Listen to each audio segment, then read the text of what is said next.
Overall 43 wrestlers को steroids देते रहे। इससे पहले वो खुद उनकी जान ले पाते। ये एक डबल मर्डर सुसाइड केस था। इसका भी दावा किया कि उन्होंने अपने हाथों से हल्क होगन को स्टेरॉइड दिया था। My name is not Vince. My name is Mr. McMahon.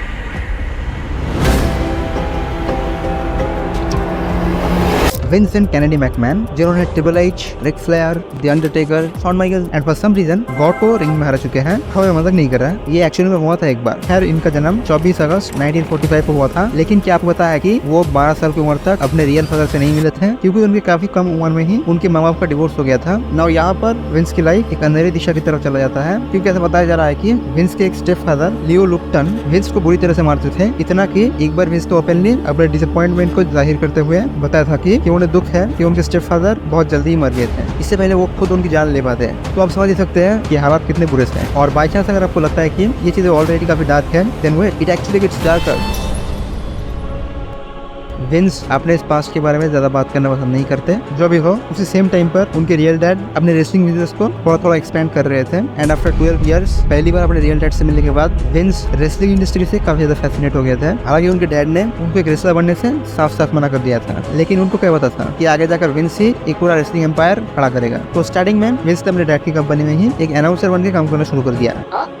Nepotism. And ऊपर से लेट्स जस्ट से वो उतने अच्छे अनाउंसर नहीं थे, लेकिन उनके पास एक टैलेंट था, और वो है अपने ऑडियंस तक अपनी बात को पहुंचाना, चाहे वो एक फनी वे में हो या फिर सीरियस वे में। इस पोटेंशियल को देखते हुए उनको और भी मौका मिलता रहा। एंड बाय 1971 विंस को मेन नाम की एक जगह में एक छोटा सा रेसलिंग टेरिटरी मिला। इस टाइम उन्होंने रेसलिंग को और भी करीब से देखा, और फिर वो एक प्ले बाय प्ले कमेंटेटर बन गए। इस वजह से उनके इन्फ्लुएंस उस टाइम यानी 1970s में वर्ल्ड वाइड रेसलिंग फेडरेशन यानी कि WWF में बढ़ती रही। उन्होंने मेनली ब्रॉडकास्टिंग एंड प्रमोशन में फोकस किया था, क्योंकि उनको समझ में आ गया था कि अगर आगे बढ़ना है तो दुनिया के साथ बदलना जरूरी है। जिस वजह से इस शतक के खत्म होते होते कंपनी की रीच 3 गुना बढ़ गई। इसके बाद 1979 में विंस ने WWF का नाम चेंज करके WWF यानी वर्ल्ड रेसलिंग फेडरेशन रख दिया, क्योंकि विंस इस बिजनेस को एक ग्लोबल स्केल में ले जाना चाहते थे। इसके बाद 1980s में उन्होंने WWF को नॉर्थ ईस्ट US के बाहर भी प्रमोट करना शुरू कर दिया, जो कि एक बहुत बड़ी बात थी, क्योंकि इससे पहले रेसलिंग एक बहुत ही ज्यादा रीजियोनल स्पोर्ट्स था।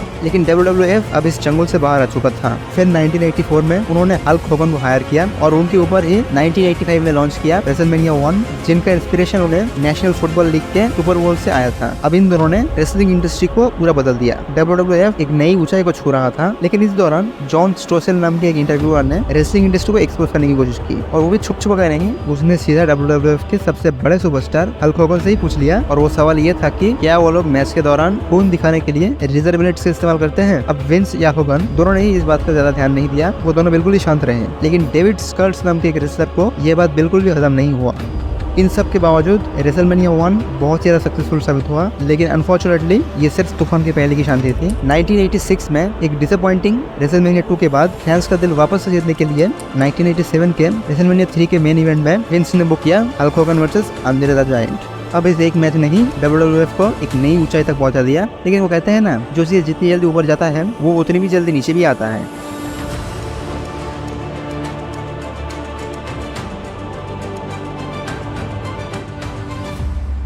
अगर आपको लगता है कि ये स्टेरॉइड्स का सिलसिला 1990 में शुरू हुआ था, तो आप गलत हो। एक्चुअली इसकी शुरुआत 1984 में ही हो गया था, जब WWF ने पेंसिल्वेनिया के जॉर्ज साउरियन नाम के एक डॉक्टर को हायर किया। अब इस डॉक्टर ने अगले 5 साल तक ओवरऑल 43 रेसलर्स को स्टेरॉइड्स देते रहे। तब ये चीज एक्चुअली लीगल था। वो तो 1990 में US गवर्नमेंट ने स्टेरॉइड्स पर पाबंदी लगा दिया था, और उसी साल मार्च के महीने में FBI ने डॉक्टर जॉर्ज के ऑफिस में रेड मारा, जिस वजह से जॉर्ज के साथ साथ और भी काफी सारे wrestlers including Roddy Piper, Billy Graham और विंस ने खुद ये एडमिट किया कि वो लोग स्टेरॉइड्स का इस्तेमाल जरूर करते थे, लेकिन वो बैन होने की पहले की बात थी। बैन होने के बाद उन्होंने स्टेरॉइड को छुआ तक नहीं। अब यहाँ तक सब कुछ ठीक था। प्रॉब्लम हो गया जब हल्क होगन की बारी आई। 1991 में आर्सेनियो हॉल नाम के एक शो में जब उनसे स्टेरॉइड्स के बारे में पूछा गया, तब उन्होंने सीधा सीधा बता दिया कि उन्होंने अपने पूरे करियर में सिर्फ 3 बार स्टेरॉइड्स का इस्तेमाल किया है, जो कि पूरी तरह से झूठ था। और ये एक बहुत बड़ी गलती भी थी, क्योंकि इसकी इमीडिएटली बाद कुछ रेसलर्स ने ये बताया कि उन्होंने अपने आंखों से होगन को स्टेरॉइड्स लेते हुए देखा है। इनफैक्ट कुछ रेसलर्स ने इस चीज का भी दावा किया कि उन्होंने अपने हाथों से हल्क होगन को स्टेरॉइड दिया था। इन स्टेटमेंट्स की वजह से बहुत लोगों के दिल में WWF और हल्क होगन के लिए इज्जत कम हो गई। एंड कुछ टाइम पहले हल्क होगन ने खुद ये बताया था कि शायद उन्हें उस टाइम सच ही बोलना चाहिए था। उन्होंने ये भी बताया था कि इस शो से पहले विंस ने उन्हें झूठ बोलने से मना किया था, लेकिन वो for the first time Vince की बात नहीं माने। लेकिन इन सब की वजह से ये केस और भी ज्यादा पेचीदा हो गया। 1993 में स्टेरॉइड्स डिस्ट्रीब्यूशन के केस में विंस को ट्रायल पे रखा गया एंड इस केस के बारे में ये सुनने को आ रहा है कि विंस के खिलाफ बोलने के लिए हल्क होगन को पेशा दिया गया था, लेकिन उन्होंने विंस के बारे में कुछ नहीं कहा। लेकिन तब पता चला कि हल्क होगन एक्चुअली में पिछले 14 साल से स्टेरॉइड्स लेते थे, लेकिन उन्होंने अपने और कंपनी की इज्जत बरकरार रखने के लिए कभी ये बात पब्लिकली नहीं बताया था। यहाँ पर कुछ और रेसलर्स ने जैसे Rick Rude, the Warlord, the Ultimate Warrior, इन्होंने ऐसा कहा था कि उन्होंने स्टेरॉइड्स लिया था, लेकिन विंस ने कभी उनको स्टेरॉइड्स लेने को नहीं कहा, जो कि प्रोबेबली झूठ था, क्योंकि 2021 के dark side of the ring इस नाम के एक डॉक्यूमेंट्री में वॉरलॉर्ड ने बताया कि विंस ने एक बार हल्क होगन को धमकी दिया था कि अगर वो स्टेरॉइड्स नहीं लेते तो WWE में उनकी कोई जगह नहीं है। लेकिन उस टाइम विंस और WWE को बचाने के लिए सबने झूठ बोला था, और अगर इन लोगों ने ऐसा नहीं किया होता, स्पेशली हल्क होगन ने, तो विंस को आसानी से 15 साल के लिए जेल हो सकता था। ऑब्वियसली ऐसा नहीं हुआ, लेकिन इतने सारे कांड होने की वजह से उस टाइम WWF का नाम खराब हो चुका था, जिस वजह से बिजनेस एकदम ही डाउन हो गया। एंड इसका एक और बड़ा रीजन था WCW, जिसको टेड टर्नर और एरिक बिशप ने बनाया था, और WCW उस वक्त WWF का सबसे बड़ा कॉम्पिटिटर था। अभी की तरह ही उस टाइम WWF का रॉ नाम का शो हर सोमवार को होता था। तो इस चीज को देखते हुए एरिक बिशप ने शुरू किया WCW मंडे नाइट रॉ, जिससे दोनों कंपनी के बीच शुरू हुआ मंडे नाइट वॉर्स की। इसी के साथ साथ उस टाइम WWF के काफी सारे सुपरस्टार्स जैसे Scott Hall, Kevin Nash, Macho Man, Randy Savage, ये सब WCW चले गए, क्योंकि वहाँ पर उनको ज्यादा पैसा मिल रहा था और कंपैरेटिवली शोज कम थे, जिस वजह से वो बाकी टाइम अपने फैमिली के साथ रह सकते थे। WCW के पास एक और एडवांटेज था कि वो तब एक लाइव शो हुआ करता था। On the other hand WWF एक टेप शो था, but all of this was nothing compared to what happened next. 1994 में WWF के सबसे बड़े सुपरस्टार हल्क होगन ने WCW के साथ साइन कर लिया। फिर 1996 में हल्क होगन एक हील बन गए। जिनको नहीं पता मैं बता दूं, रेसलिंग इंडस्ट्री में हील का मतलब होता है विलन और फेस या बेबी फेस का मतलब होता है हीरो। तो उस टाइम हल्क होगन एक विलन बन गए और Scott Hall and Kevin Nash के साथ शुरू किया द न्यू वर्ल्ड ऑर्डर, यानी कि NWO की।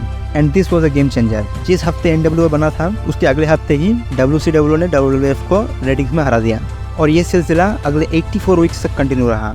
पर इस दौरान हमें देखने को मिला one of the most controversial angle of all of professional wrestling.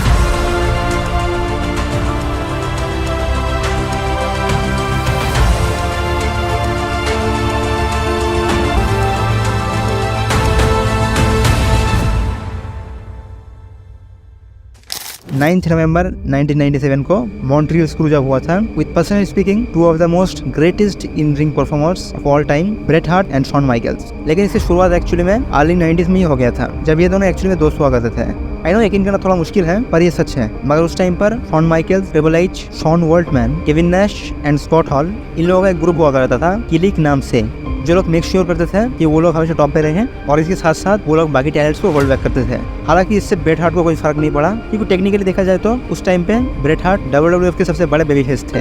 लेकिन प्रॉब्लम शुरू हुई 1996 के रेसलमेनिया 12 से, जब ब्रेट हार्ट और शॉन माइकल्स के बीच फॉर द फर्स्ट टाइम एक 60 मिनट आयरन मैन मैच हुआ। लेकिन इनिशियली इस मैच में कोई नहीं जीता, जिस वजह से लास्ट में जब एक डेड राउंड हुआ, तब शॉन माइकल्स ने हमने बैक स्टेज पॉलिटिक्स की वजह से वो मैच जीता, ऐसा लोग कहते हैं।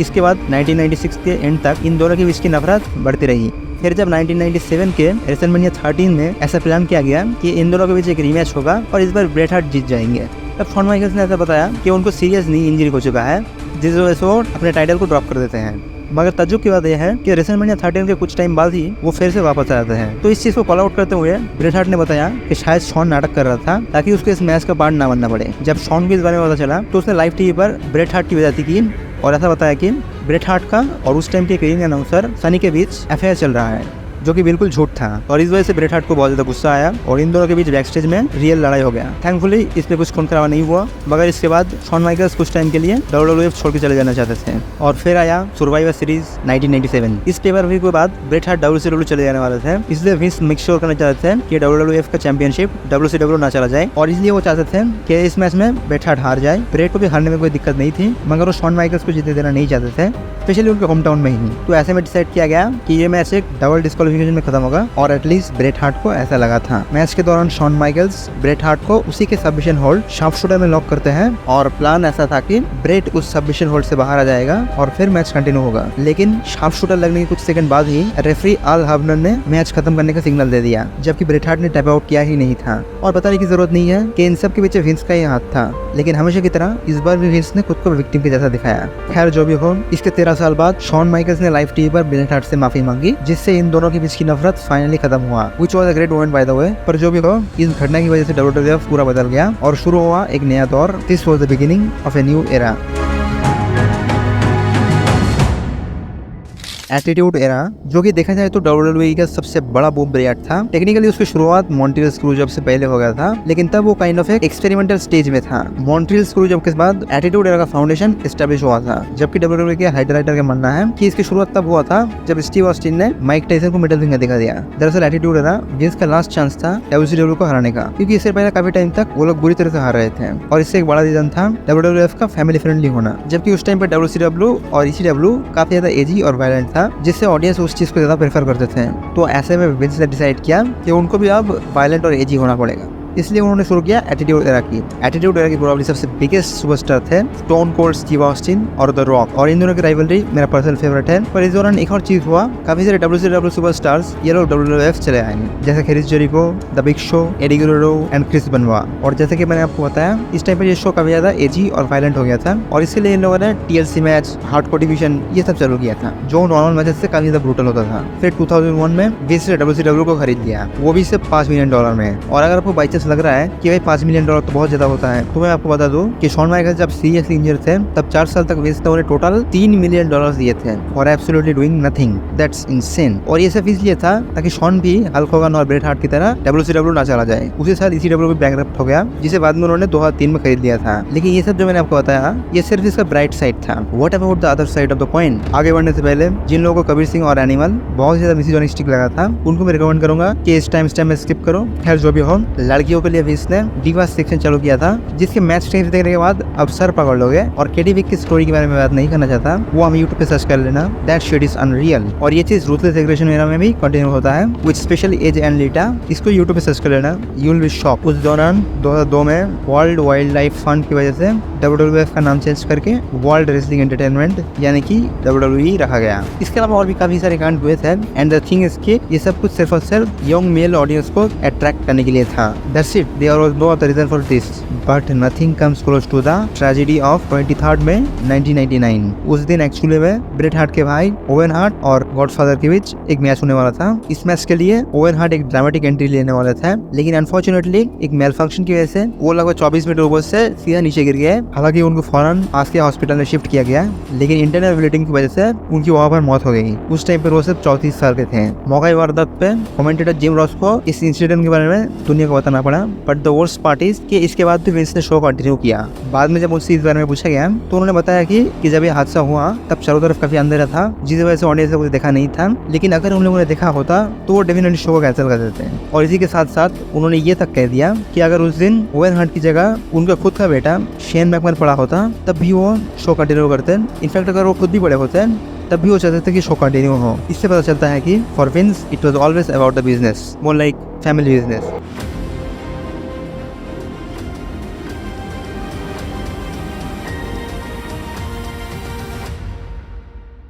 फॉर कॉन्टेक्स्ट, विंस की वाइफ का नाम है लिंडा मैकमैन, उनके बेटे का नाम शेन मैकमैन और बेटी का नाम स्टेफनी मैकमैन। अब जैसा कि हमने पहले ही देखा है कि मैकमैन फैमिली के डायनामिक्स हमेशा से थोड़ा यूनिक रहा है। एटीट्यूड एरा में एक स्टोरी लाइन के दौरान स्टेफनी और ट्रिपल एच इन दोनों का प्यार हो जाता है, और कुछ टाइम बाद ये लोग शादी भी कर लेते हैं। मगर विंस चाहते थे कि इनकी ये real life marriage live show पर हो, लेकिन इन दोनों ने ये चीज नहीं माना, जिस वजह से गुस्से में आकर विंस ने अपने बेटी के साथ ही एक मैच बुक किया। Chill out man. लेकिन इन सब के बावजूद इन लोगों के रिलेशनशिप काफी अच्छे रहे थे, but we can't say the same for this too. Vince और उनके फादर के बीच का रिलेशनशिप और शेन और विंस के बीच का रिलेशनशिप काफी ज्यादा सिमिलर थे। ये दोनों ही अपने बाप से वैलिडेशन चाहते थे। आई नो ये एनिमल से काफी ज्यादा सिमिलर है, बट इट्स रियल। और ये वैलिडेशन पाने के लिए ही शेन हमेशा से खुद को प्रूफ करना चाहते थे, और इसीलिए वो ये सब हाई रिस्क वाले स्टंट्स करते थे, जबकि वो एक रेसलर नहीं थे।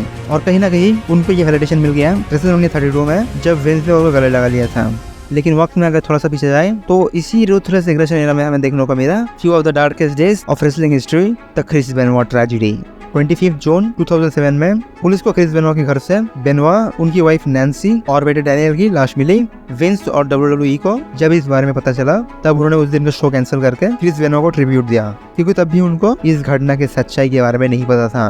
बाद में जब उन्हें सच्चाई के बारे में पता चला तब उन्होंने क्रिस बेनोआ के साथ अपने सारे कनेक्शन तोड़ दिए, कुछ स्पेसिफिक चीजों को छोड़कर। दरअसल हुआ यह था कि ये एक डबल मर्डर सुसाइड केस था। क्रिस बेनोआ ने पहले अपनी वाइफ नैन्सी को और फिर अपने बेटे डैनियल को मार दिया था और आखिर में खुद की ही जान ले रही थी।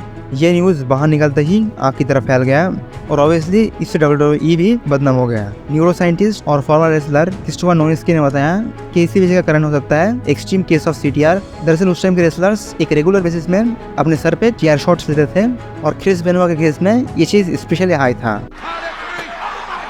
बाद में जब क्रिस बेनोआ के ब्रेन को टेस्ट किया गया तो पता चला कि उसकी ब्रेन की हालत एक 85 ईयर ओल्ड अल्जाइमर पेशेंट की तरह था, व्हिच वाज इनसेन। और इन्हीं चीज़ों की वजह से इसके बाद WWE में सर में चेयर शॉट्स मारना परमानेंटली बैन हो गया और कुछ लोगों ने तो वापस स्टेरॉइड्स के बारे में बात करना शुरू कर दिया। और इस टाइम पर एक ही रेसलिंग सुपरस्टार था जिसने WWE को इस बदतर हाल से बाहर निकाला था। जॉन सीना इस टाइम पर बहुत ज़्यादा पॉपुलर थे, स्पेशली बच्चों के बीच में, और विंस ने इसी चीज़ का फायदा उठाया था। काफ़ी सारे कोशिशों के बाद इन्होंने फाइनली सिचुएशन को किसी तरह ठीक किया, but this was just the beginning of the end. Technically Vince McMahon का डाउनफॉल 1992 से ही शुरू हो गया था। स्टेरॉइड्स के केस के अलावा भी उन पर काफ़ी सारे केसेस चल रहे थे, लेकिन ये सब कुछ खास टिके नहीं। लगभग 30 साल लगे कि इतना स्ट्रॉन्ग होने में कि विंस को रिटायर होना पड़े, और तब भी वो कुछ टाइम बाद वापस आ जाते हैं जैसे कुछ हुआ ही नहीं था। वैसे तो काफ़ी सारे केसेस थे, लेकिन सब के बारे में बात करके आपका टाइम वेस्ट नहीं करूँगा। तो 1992 में हुआ यूं कि Pat Patterson, Terry Garvin and Mel Phillips, इन तीनों के ऊपर अंडरएज रिंग बॉयज को मोलेस्ट करने का केस हुआ। शुरुआत में विंस ने इस केस को इग्नोर किया था, लेकिन थोड़े टाइम बाद ही उन्होंने इन तीनों को काम से निकाल दिया। मगर केस के ठंडे होते ही पैट पैटरसन फिर से वापस आ गए, लेकिन मेल फिलिप्स को फिर कभी पब्लिकली नहीं देखा गया। पर उसी सेम ईयर रीटा चैटरटन नाम की एक फॉर्मर WWF रेफरी ने विंस के ऊपर मोलेस्टेशन का केस डाल दिया। शुरुआत में विंस ने इसको भी इग्नोर किया, लेकिन फिर कुछ टाइम बाद उन्होंने रीटा पर ही एक डिफामेशन का केस डाल दिया। हालांकि उन्होंने 1 साल बाद उस केस को वापस भी ले लिया था, नोबडी नोज क्यों। मगर इसके बाद लगभग 30 सालों तक रीटा चैटरटन चुप रही, जब तक 2022 में केस के ऊपर केसेस का पहाड़ न टूट पड़ा। इसके अलावा भी काफी सारे केसेस थे जिसके बारे में मैंने डिस्क्रिप्शन और पिन कमेंट में कुछ लिंक्स दिया है, आप चाहे तो चेकआउट कर सकते हैं। और हमेशा की तरह विंस की तरह इन केसेस से भी बचकर निकल गए। और फिर आया 15 जून 2022, जब ये खबर निकली कि विंस ने किसी फॉर्मर फीमेल सबऑर्डिनेट के साथ किसी बारे में $3 मिलियन का सेटलमेंट किया है। इस केस की वजह से इतना प्रेशर होना कि विंस को रिटायर होना पड़ा। लेकिन कुछ टाइम बाद मामला थोड़ा ठंडा होते ही विंस WWE वापस आ गए, और फिर 2024 में उसी फॉर्मर सबऑर्डिनेट जिनका नाम जेरल ग्रांट है, उन्होंने विंस और जॉन लॉरिनाइटिस दोनों के ऊपर इन चीजों पर केस कर दिया। तब एक 67 पेज लंबा केस बनता है, जहां पर बताया जाता है कि विंस ने 2019 में जेरल ग्रांट की मदद की थी जब वो एक बुरी टाइम से गुजर रही थी, और फिर विंस ने क्या किया उसको आप पॉज करके पढ़ सकते हैं। और आखिर में इन सब के बाद विंस ने जेनेट के साथ $3 मिलियन का सेटलमेंट किया, लेकिन उसमें से भी सिर्फ $1 मिलियन ही उनको मिला। इस केस की वजह से विंस को दूसरी बार रिटायरमेंट लेना पड़ा। जब उनसे इस बारे में पूछा गया तब उन्होंने बताया कि ये सब कुछ झूठ है, ऑब्वियसली। दूसरी तरफ जॉन लॉरिनाइटिस ने खुद को एज ए विक्टिम दिखाया, लेकिन उन्होंने विंस के बारे में कुछ नहीं बोला। इसके बाद जब और भी ज़्यादा इन्वेस्टिगेशन हुआ तब पता चला कि जेनेल ग्रांट की तरह ही और भी 3 लड़कियां थीं जिन सबको चुप कराने के लिए विंस ने इन टोटल $12 मिलियन दिए थे। मतलब जरा सोचो, अपने सबसे बड़े कंपटीशन WCW को खरीदने के लिए विंस से $5 मिलियन दिए थे। सोचने में ही अजीब लगता है। और हाँ, अगर आप लोग सोच रहे हो कि मैं तो मूवी से रिलेटेड वीडियोस बनाता था तो अचानक से ये क्या हो गया, तो देखो काफी टाइम से मैं कुछ डिफरेंट ट्राई करना चाहता था। और टेक्निकली देखा जाए तो WWE असल में एंटरटेनमेंट इंडस्ट्री का ही पार्ट है। बाकी वीडियो बनाने में बहुत मेहनत लगी है, मतलब लग तो नहीं रहा बट लगी है, इसलिए लाइक शेयर सब्सक्राइब कर दो यार, तुम्हारे पैसे थोड़ी ना कट रहे, कर दो।